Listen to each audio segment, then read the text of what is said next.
দ্রুত বর্গ নির্ণয়ের কৌশল। প্রথমে 12-র উপরে স্কোয়ার আছে, অর্থাৎ প্রথমে 2কে বর্গ করব। 2 দুগুণ কত?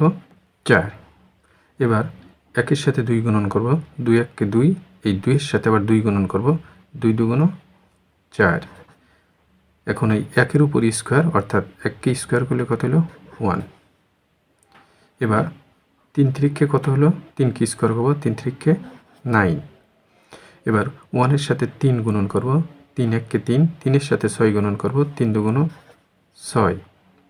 এইবার এই 1-কে যদি আমরা বর্গ করি, 1 1-কে 1।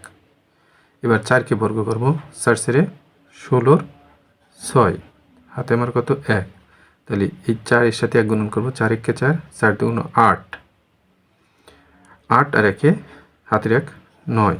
এবার 1-কে যদি বর্গ করি তাহলে কত হচ্ছে? 1 1-কে 1। 15-কে আমরা বর্গ করব। 15-কে যদি 5-কে বর্গ করি, 5 5 25, হাতে আমার কত? 2।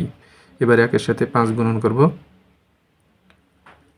5 1-কে 5, 5-এর সাথে 2 গুণন করব। 5 দুগুণ 10, আর হাতে ছিল আমার কত? 2। তাহলে আমরা সেই 2, তাহলে 12-র 2, হাতে আমার 1।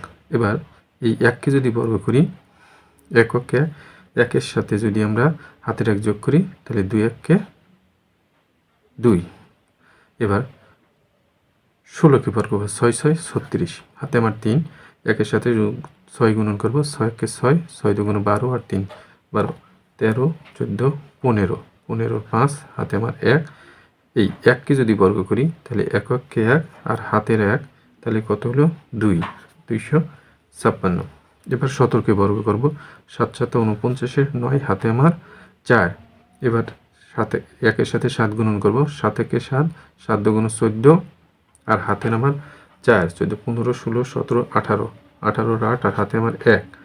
এবার 1-কে যদি স্কোয়ার করি, 1 1-কে 1, 1-এর সাথে যদি 1 যোগ করি, তাহলে হলো 2। 19-কে বর্গ করলে কত হবে? কমেন্ট বক্সে জানাও।